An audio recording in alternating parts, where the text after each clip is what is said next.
Assalamualaikum warahmatullahi wabarakatuh. Bismillah, alhamdulillah.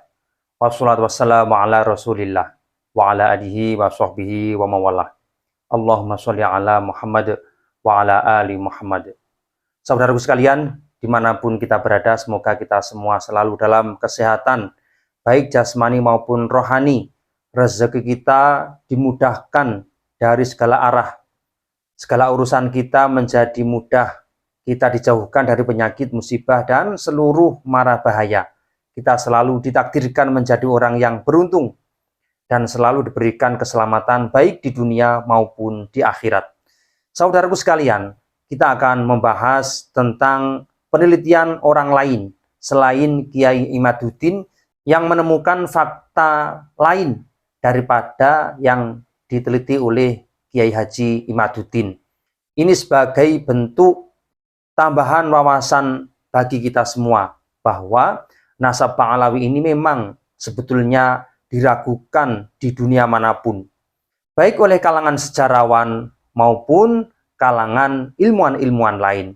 Saudaraku sekalian, kita mengingat beberapa oknum yang mengancam, bahkan melakukan tindakan kekerasan. Misalkan ada seseorang yang mengaku-ngaku Habib, maka tidak segan-segan oknum dari Ba'alawi ini melakukan kekerasan, yakni sampai menggunakan fisik, misalkan memukuli, menempeleng, dengan dalih menjaga kemurnian nama baik dzurriyyah Rasulullah. Nah, ini teman-teman. Kemudian setelah kita temukan fakta-fakta kekinian bahwa Ba'alawi bukan bagian dari dzurriyyah Rasulullah, apakah kira-kira teman-teman ini akan mengumpulkan oknum-oknum Ba'alawi yang melakukan kekerasan karena mengaku-ngaku dzurriyyah Rasulullah tanpa bukti yang jelas? Maka ini juga diharamkan. Karena apa? Nasab itu sesuatu yang jelas, tidak hanya sebatas udzon atau sebatas dugaan. Misalkan saya tidak tahu kakek buyut saya, kemudian saya menduga-duga. Di dalam Islam diharamkan. Kenapa? Karena ini berkaitan dengan darah. Ketika darah ini keliru dalam mengklaim, keliru dalam menetapkan, maka akan berdampak pada hukum-hukum yang lain. Misalkan waris. Seandainya saya salah mengklaim kakek buyut saya, ayah dari ayah saya, kemudian kakek dari ayah saya, dan ternyata saya salah, maka ini berdampak pada hal-hal lain, misalkan tauliyah atau hukum wali dalam pernikahan, atau hukum waris. Ternyata orang yang kita klaim keliru, maka waris ini juga akan keliru. Dan ini akan berakibat fatal dalam kehidupan bermasyarakat maupun dalam kehidupan beragama. Oleh karena itu, mengklaim sebagai dzurriyyah Rasulullah Shallallahu Alaihi Wasallam tanpa bukti yang jelas, tanpa bukti yang nyata, baik melalui literatur maupun artefak-artefak atau peninggalan-peninggalan kuno, maka ini tidak bisa diterima, teman-teman. Nah, kali ini kita bahas yaitu hasil dari penelitian seseorang yang bernama Ustadz Kholili Kholil. Beliau juga meneliti tentang nasab Ba'alawi dan sejarah masa lampau yang pernah dilakukan oleh klan Ba'alawi. Yang pertama, sesuatu yang ditemukan oleh sang peneliti yaitu klaim nasab Ba'alawi yang mengaku sebagai dzurriyyah Rasulullah SAW atau anak cucu Rasulullah ternyata memiliki motif ekonomi dan politik, yaitu mendapatkan pengaruh besar di masyarakat, yakni mendapatkan posisi prestis atau posisi istimewa di kalangan masyarakat. Selain itu juga, dengan menggunakan gelar Sayyid atau Syarif, maka Ba'alawi bisa mengendalikan berbagai aspek kehidupan di masyarakat, khususnya yang beragama Islam. Karena dimanapun, di seluruh penjuru dunia, ketika kita dibenturkan dengan Rasulullah, maka semuanya pasti akan tunduk. Dan ini dibuktikan oleh sejarah berdirinya dinasti Abbasiyah. Pada saat itu, dinasti Abbasiyah menggunakan nama besar Bani Hashim, yakni menggunakan nama besar keluarga Rasulullah. Jadi, tokoh-tokoh Abbasiyah mendeklarasikan dan selalu menyebarkan paham di masyarakat bahwa yang diperjuangkan adalah warga Bani Hashim, bukan Bani Abbasiyah.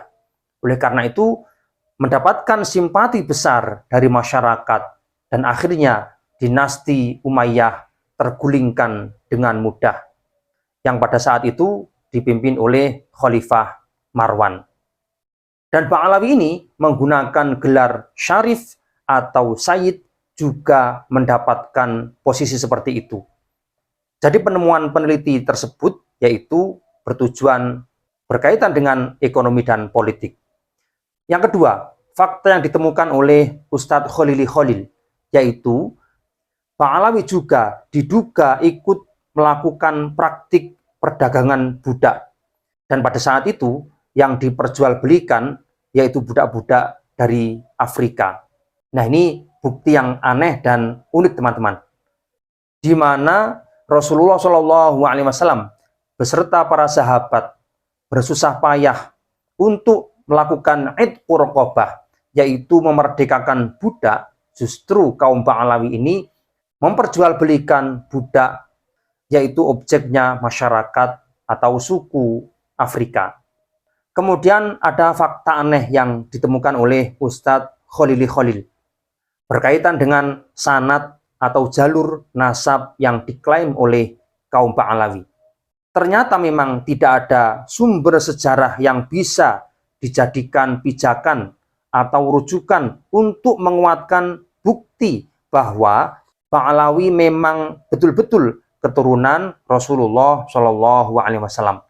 Di situ terdapat nama-nama leluhur Ba'alawi yang tidak bisa dipercaya tentang keabsahannya atau kesohihannya, terutama sebelum Ahmad Al-Muhajir, yang mana di situ dijelaskan bahwa beliau hijrah dari Basrah ke Hadramaut pada abad ke-9 Masehi. Nah, ini ternyata teman-teman tidak ada bukti sejarah yang menguatkan bahwa leluhur Ba'alawi ini hijrah dari Basrah ke Hadramaut.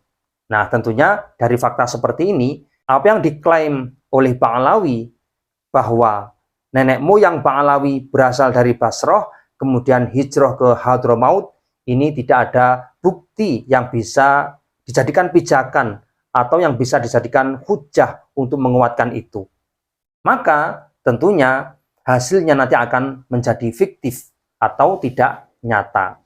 Selain itu, peneliti juga menemukan hal-hal aneh yang berkaitan dengan perbedaan nama dan tanggal wafat, yaitu antara Ahmad Al-Muhajir dengan Ahmad bin Isa Al-Muhajir, yang mana oleh Ba'alawi diklaim sebagai ayahnya, padahal tahun wafatnya juga berbeda.